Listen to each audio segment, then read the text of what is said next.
নমস্কার, আপনারা দেখছেন গ্রাউন্ড জিরো মিডিয়া। আর এখন আমরা নজর রাখবো বিহারের দিকে, কারণ বিহার থেকে উঠে আসছে একটা বড় খবর। বিহারের রাজনীতিতে কি এমন কিছু ঘটে গেল যার ধাক্কা এবার সরাসরি পৌঁছে গেল দিল্লির ক্ষমতার অলিন্দে। একটি উপনির্বাচনের ফলাফল কি সত্যি এনডিএর অন্দরে নতুন করে অস্বস্তি তৈরি করে দিল? যে নীতিশ কুমারকে কয়েক মাস আগেও বিহারের ক্ষমতার কেন্দ্র থেকে সরিয়ে দেওয়া হয়েছিল বলে অভিযোগ তুলেছিল বিরোধীরা, মুখ্যমন্ত্রীর পদ থেকে সরিয়ে তাকে রাজ্যসভায় দেওয়া হয়েছিল, এমনটাই অভিযোগ উঠেছিল।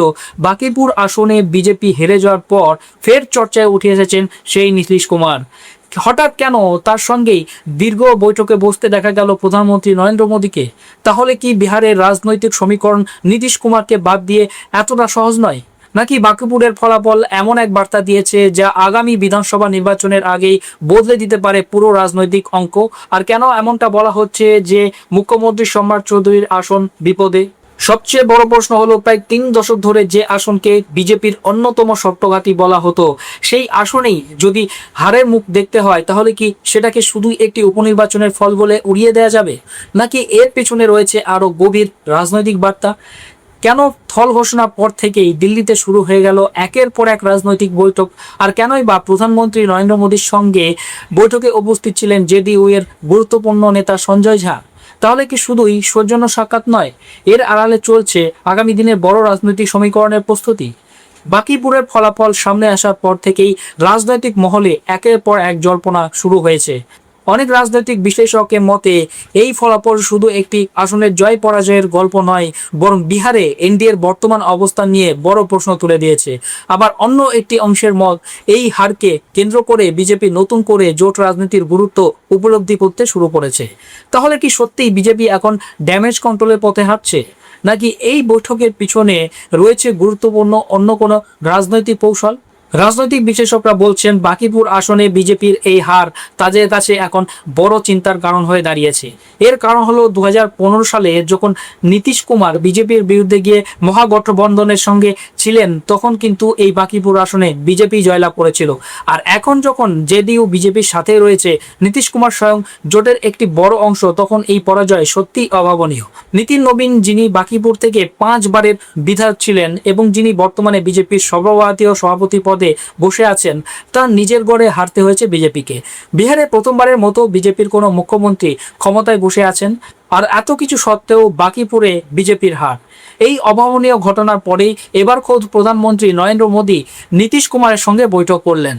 সেই নীতিশ কুমার, যিনি মাত্র 3 মাস আগেই মুখ্যমন্ত্রীর পদ থেকে ইস্তফা দিয়েছিলেন, যদিও বিরোধী এবং জেডিইউ এর একাংশের অভিযোগ ছিল যে তাকে ইস্তফা দিতে বাধ্য করা হয়েছিল। নীতিশের কাছ থেকে মুখ্যমন্ত্রীর চেয়ার ছিনিয়ে নেওয়ার জন্য নাকি তারা নানা ধরনের কৌশল আর প্যাচ কষেছিল, এমনই অভিযোগ উঠেছিল। কিন্তু এখন সেই প্রধানমন্ত্রী মোদীকেই নীতিশ কুমারের সাথে একান্তে বৈঠক করতে দেখা যাচ্ছে। রাজনৈতিক মহলে এখন একটাই প্রশ্ন ঘুরপাক খাচ্ছে যে বাকিপুরের এই হার কি বিজেপিকে চিন্তায় ফেলেছে, নাকি নীতিশ কুমারে কি তাহলে বাকিপুরে বিজেপির সাথে কোনো বড়সড় খেলা করে দিলেন? নাকি প্রধানমন্ত্রীর সাথে নীতিশের এই মেগা বৈঠকের পর বিহারের মাটিতে ফের নতুন করে কোনো বড় রদবদল হতে চলেছে? দিল্লিতে নীতিশ কুমার এবং প্রধানমন্ত্রী মোদীর মধ্যে একটি মেগা বৈঠক অনুষ্ঠিত হয়েছে, আর তার চেয়েও বড় চমকপ্রদ বিষয় ছিল এই হাই ভোল্টেজ মিটিংয়ে ছিলেন সঞ্জয় ঝা। তার এই উপস্থিতি রাজ্য রাজনৈতিক উত্তাপকে আরও কয়েক গুণ বাড়িয়ে দিয়েছে। বাকিপুর উপনির্বাচনে ঠিক কি ঘটেছে তা আপনারা সবাই এতক্ষণে জেনে গেছেন। বিজেপির অগেন্দ্র দুর্গ একেবারে ভেঙে পড়েছে, যা তাদের জন্য এক চরম এবং অপ্রত্যাশিত ধাক্কা বলে মনে করা হচ্ছে। টানা 30 বছর ধরে এই আসনটি বিজেপির দখলেই ছিল। বিহারে যখন বিজেপির নিজস্ব মুখ্যমন্ত্রী রয়েছেন খোদ নীতিন নবীনই এই এলাকার মানুষ, যিনি এই মুহূর্তে জাতীয় সভাপতির মতো এক বিরাট পদে বসে আছেন, এবং মূলত নীতিন নবীনের ইস্তফার পরে এই আসনটি শূন্য হয়েছিল। অর্থাৎ এমন অসংখ্য কারণ ও সমীকরণ মজুদ ছিল, যা দেখে বিজেপি পুরোপুরি নিশ্চিত ছিল যে এই আসনে তারাই জিতবে এবং যে কাউকেই প্রার্থী হিসেবে দাঁড় করালে অনায়াসে ভোট তাদের বাক্সে যাবে। কিন্তু বিহারের সাধারণ জনতা বিজেপির এই ধারণা পুরোপুরি পাল্টে দিয়েছে। জনস্বরাজ পার্টির প্রধান প্রশান্ত কিশোর বিজেপি সভাপতি নীতিন নবীনের এই বহু পুরনো দুর্গ অবলীলায় জয় করে নিয়েছেন। আর এই ঐতিহাসিক হারের পর বিহার থেকে শুরু করে খোদ দিল্লি পর্যন্ত রাজনৈতিক মহলে প্রবল চাঞ্চল্য ছড়িয়ে পড়েছে। এরপর থেকেই বিজেপির শীর্ষ নেতৃত্বের কপালে চিন্তার ভাঁজ গভীর হয়েছে এবং দলের অন্দরে শুরু হয়ে গেছে ম্যারাথন চিন্তন মন্থনের পর্ব। আর এর সরাসরি ফলস্বরূপ আমরা দেখলাম বাকিপুরের রেজাল্ট আসার পরেই দিল্লি থেকে প্রধানমন্ত্রী নরেন্দ্র মোদী প্রাক্তন মুখ্যমন্ত্রী নীতিশ কুমারকে জরুরি তলব বা আমন্ত্রণ পাঠান।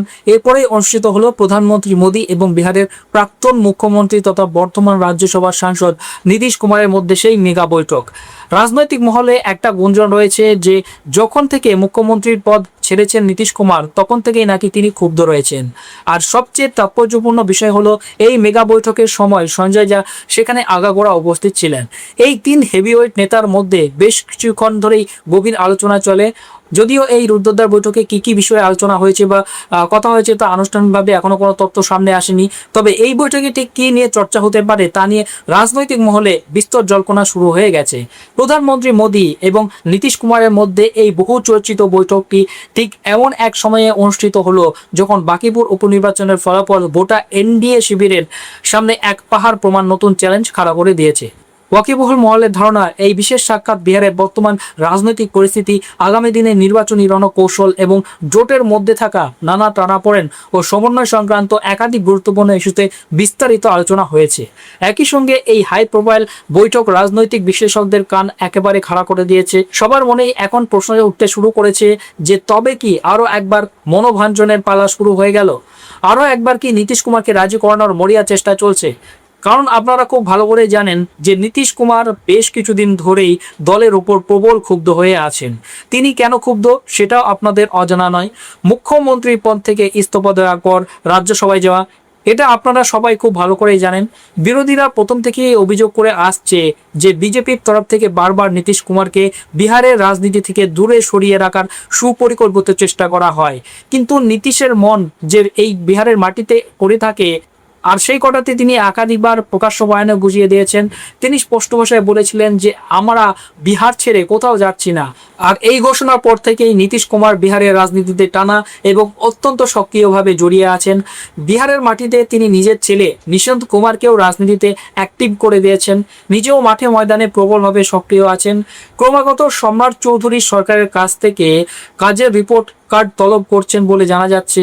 কখনো কখনো তিনি দেখা করছেন সঞ্জয় ঝা এর সাথে, তো কখনো আবার সরাসরি বিহারের ডেপুটি মুখ্যমন্ত্রীর সঙ্গে গিয়ে দেখা করছেন, যিনি কিনা জেডিইউ কোটার মন্ত্রী। কখনো অন্য কোনো মন্ত্রীর সাথে গিয়ে একান্ত বৈঠক সারছেন এবং প্রতিনিয়ত বর্তমান সরকারের প্রতিটি পদক্ষেপে তীক্ষ্ণ নজর রাখছেন। এই সমস্ত কার্যকলাপই প্রমাণ করে দিচ্ছে যে নীতিশ কুমারের সেই কুর্সি প্রেম তাকে এখনো ছেড়ে যায়নি। শুধু তাই নয়, তিনি আচমকায় বিভিন্ন সরকারি প্রকল্পের কাজের পর্যালোচনা করতে সশরীরে ময়দানে পৌঁছে যেতেন। এই সংক্রান্ত বহু ভিডিও এবং প্রচুর ছবি ইতিমধ্যেই সামনে এসেছে।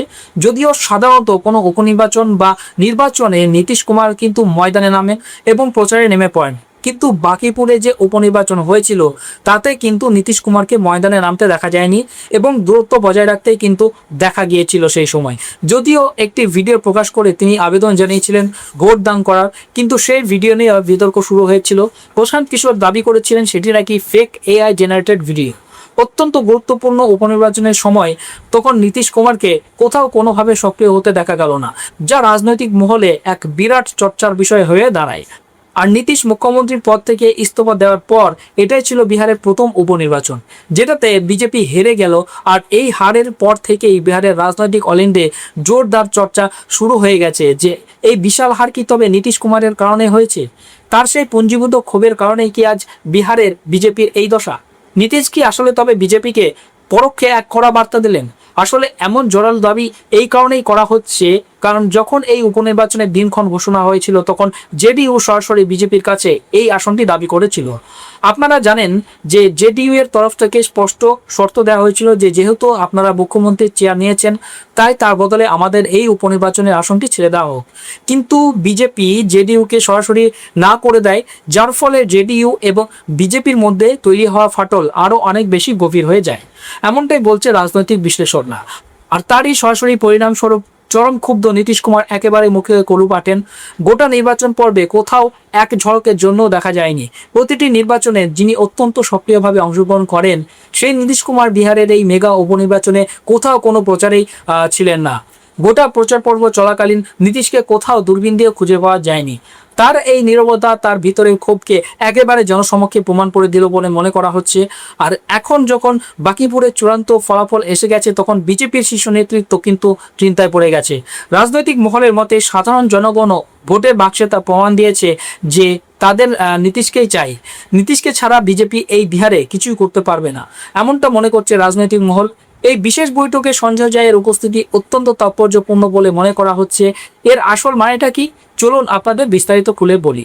মোদী নীতিশের এই মেগা বৈঠকে জেডিইউ নেতা সঞ্জয় ঝা এর সরাসরি উপস্থিতি থাকাটা অত্যন্ত গুরুত্বপূর্ণ, কারণ সঞ্জয় ঝা দলের অন্যতম প্রধান এবং মস্তিষ্করূপী স্ট্র্যাটেজিস্ট হিসেবে পরিচিত। জেডিইউ সংগঠনের একাধিক অত্যন্ত গুরুত্বপূর্ণ সিদ্ধান্ত গ্রহণের ক্ষেত্রে তার বিরাট ভূমিকা থাকে। তাই ওয়াকিবহল মহলের ধারণা এটাই যে প্রধানমন্ত্রী মোদী এবং নীতিশ কুমারের মধ্যে যে একান্ত বৈঠক হয়েছে, সেখানে যে সঞ্জয় ঝা উপস্থিতি ছিলেন, সেই সাক্ষাৎ প্রমাণ করে যে এটি নিছক কোনো চাচক্র বা আনুষ্ঠানিক কথাবার্তা ছিল না, বরং এখানে আগামী দিনে নির্বাচনী রণকৌশল, আসনরপা এবং জোটের ভিতরে সমন্বয় নিয়ে একেবারে চুলচোরা বিশ্লেষণ হতে পারে। কারণ এই জোটে যে ফাটল ধরেছে সেটা এই সদ্য সমাপ্ত উপনির্বাচনে একেবারে দিনের আলো মতো পরিষ্কার হয়ে গেছে। জনসুরাজ পার্টির প্রতিষ্ঠাতা প্রশান্ত কিশোর বাকিপুর বিধানসভা আসনের এই বহু প্রতীক্ষিত উপনির্বাচনে ভারতীয় জনতা পার্টির হেভিওয়েট প্রার্থী নীরজ কুমারকে 19,324 ভোটের ব্যবধানে হারিয়েছেন এবং তিনি ঐতিহাসিক জয় পেয়েছেন। নির্বাচন কমিশনের তথ্য থেকে জানা যায় যে মোট 32 রাউন্ডের গণনা হয়েছিল এবং সব গণনা শেষ হওয়ার পর প্রশান্ত কিশোর পেয়েছিলেন 64,151টি ভোট। অন্যদিকে বিজেপির প্রার্থী নীরজ কুমার পেয়েছিলেন মাত্র 44,827টি ভোট। রাষ্ট্রীয় জনতা দল বা আরজেডির প্রার্থী রেখা কুমারী 14,273 ভোট পেয়েছিলেন এবং তিনি কোনো ক্রমে তৃতীয় স্থান অধিকার করেন। আর এই চমকে দেওয়া পরিসংখ্যানই বিজেপির শীর্ষ নেতৃত্বের রাতের ঘুম পুরোপুরি কেড়ে নিয়েছে বলে মনে করছে রাজনৈতিক মহল। ভোটে জয়ের পর কিন্তু প্রশান্ত কিশোর বিজেপিকে বড় বার্তা দিয়েছেন। তিনি কিন্তু মুখ্যমন্ত্রী সম্রাট চৌধুরীকে পদ থেকে সরিয়ে দেওয়ার দাবি জানিয়েছেন। ফলে আগামী দিনে বিহারের রাজনীতি কোন দিকে যায় সেটাই কিন্তু দেখার বিষয়। এখন প্রশ্ন হলো যে প্রধানমন্ত্রীর সঙ্গে নীতিশ কুমারের এই বৈঠক কি আগামী দিনে বিহারের রাজনৈতিক সমীকরণ পাল্টে দিতে পারে, নাকি নীতিশ কুমার আবার বিহারে কোনো বড় পদে আসতে চলেছেন? আর সম্রাট চৌধুরীর পদ কি তাহলে বিপদে? এই প্রশ্নগুলোর উত্তর কিন্তু আগামী দিনেই মিলবে। এই পুরো বিষয়ে আপনার মতামত কি, কমেন্ট বক্সে অবশ্যই জানান।